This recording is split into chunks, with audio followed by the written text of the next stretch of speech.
Subscribe करें हमारे YouTube channel को और बेल आइकन को प्रेस करें हमारे लेटेस्ट वीडियोस को देखने के लिए।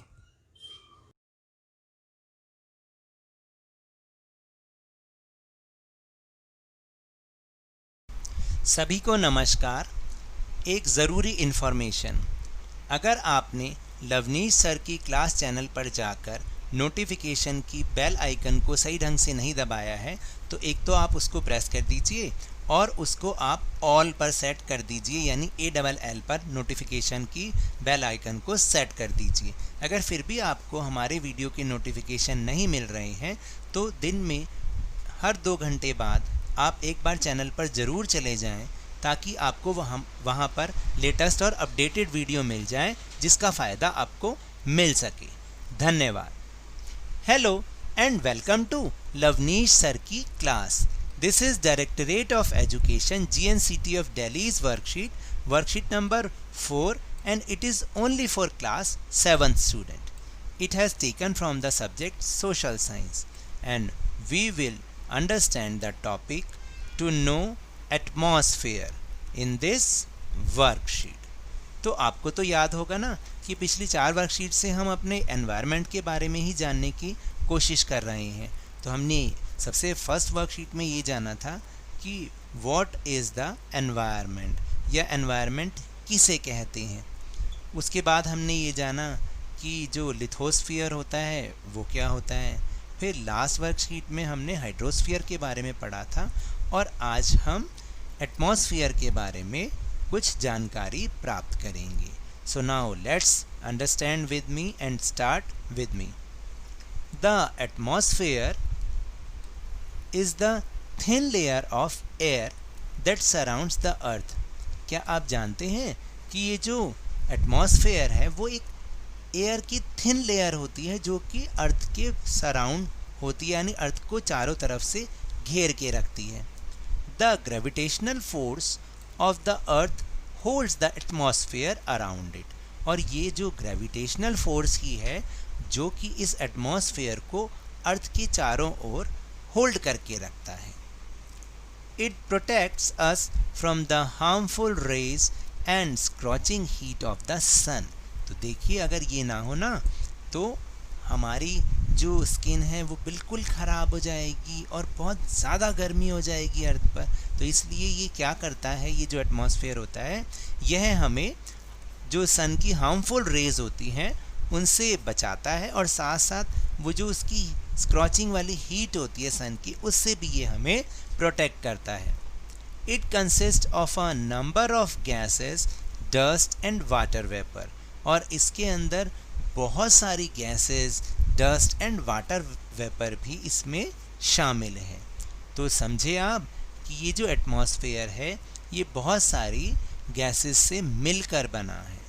So now let's learning by doing, यानी अब आपको एक एक्टिविटी जो करनी है वो अपने आप से करनी है। वो क्या एक्टिविटी है? We see various incidents in atmosphere like flying of aeroplane, flying of birds, twilight of stars etcetera. यानी हम इस एटमॉस्फेयर में बहुत सारी एक्टिविटीज़ होते हुए देखते हैं, जैसे एरोप्लेन का फ्लाई करना, बर्ड्स का फ्लाई करना या स्टार्स जो ट्विंकलिंग करते हैं एक्सेट्रा एक्सेट्रा। तो then make a list of such incidents and explain the importance of atmosphere. तो आपको क्या करना है, आज अपने आप से करना है कि आप जो आपके एटमॉस्फेयर में कौन कौन सी एक्टिविटीज़ होती हैं उनको आपने लिखना है। कोई 2 या 3 आप लिख लीजिए और इसी तरह से एटमॉस्फेयर के इम्पोर्टेंस को भी आपने 2 या 3 लाइनों में लिखना है जो कि ऊपर हमने अभी अभी डिस्कस भी किया है।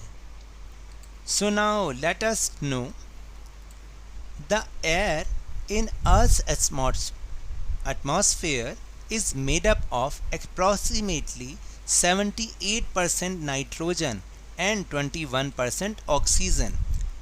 फिर से एक बार सुने।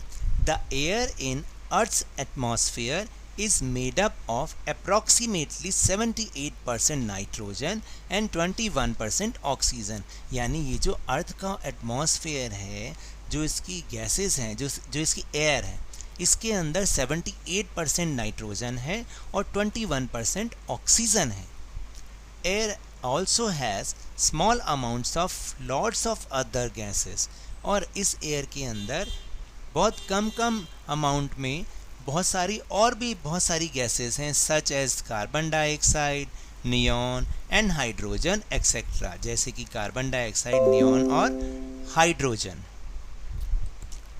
The portion of the earth where life exist is called the biosphere, और जहाँ पर लाइफ है यानी अर्थ के जिस पोर्शन में लाइफ है यानी हम सब लोग रहते हैं, एनिमल्स हैं, प्लांट्स हैं, इस पोर्शन को हम बायोस्फीयर कहते हैं। क्या कहते हैं? Biosphere. The biosphere is made of 3 parts called the lithosphere land, atmosphere air and hydrosphere water। यानी ये जो बायोस्फीयर है ये 3 पार्ट से मिलकर बना है, जिसको हम कौन कौन से पार्ट्स को उनको क्या कहते हैं? लिथोस्फीयर यानी लैंड, जिसके बारे में हमने पढ़ा, फिर हमने हाइड्रोस्फीयर यानी वाटर के बारे में पढ़ा, और आज हम समझ रहे हैं एटमॉस्फेयर यानी एयर के बारे में। और अगर ध्यान से देखें तो यहाँ साइड में राइट साइड पर एक और पिक्चर बनी हुई है जिसमें लिखा है लेयर्स ऑफ एटमॉस्फेयर, यानी इस एटमॉस्फेयर की 5 लेयर्स होती हैं। कौन कौन सी लेयर्स होती हैं? सबसे पहले ट्रोपोस्फियर, फिर स्ट्रेटोस्फियर जिसमें कि एरोप्लेन उड़ता है, फिर थर्ड है मेसोस्फियर, फोर्थ है thermosphere and the last is exosphere.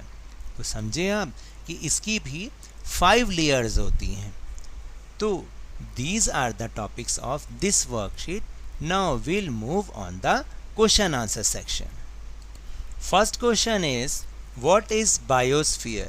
अभी तो हमने ऊपर समझा था कि the portion of the earth where life exists is called the biosphere, यानी जहाँ पर लाइफ एग्जिस्ट करती है उस पोर्शन, अर्थ के पोर्शन को हम बायोस्फीयर कहते हैं। फिर the second question is right the name of 5 layers of the atmosphere. ये भी अभी हमने डिस्कस किया। तो कौन कौन सी हैं? यहाँ नीचे से शुरू करेंगे। Troposphere, stratosphere, mesosphere, thermosphere and exosphere. तो समझे आप, ये 5 लेयर्स हैं और इनके नाम आपको याद करने, ये बहुत इंपॉर्टेंट है और एग्ज़ाम में भी आते हैं। And the last question, question number 3 is filling the blanks. Gases found in the atmosphere are given below, fill in the blanks with appropriate letters. यानी ये जो नीचे गैसेस दे रखी हैं एटमॉस्फेयर की, इसमें से कुछ लेटर्स को मिसिंग कर दिया गया है। आपको उन लेटर्स को सोच समझ के लिखना है और जो एटमॉस्फेयर में गैसेस हैं उनके नाम बनाने हैं। तो शुरू करते हैं। First is nitrogen, second is oxygen, third is carbon dioxide, fourth is neon and the fifth is hydrogen. So now that's all for this worksheet. अगर मेरे इस तरह समझाने से आपको थोड़ा सा भी समझ में आए तो आप इस चैनल को ज़्यादा से ज़्यादा सब्सक्राइब कीजिए, लाइक कीजिए और बहुत ज़्यादा शेयर कीजिए, और मेरे साथ खेल खेल में इसी तरह वर्कशीट को समझते रहिए, लेकिन ध्यान और मन लगाकर पढ़ते रहिए। Thank you very much.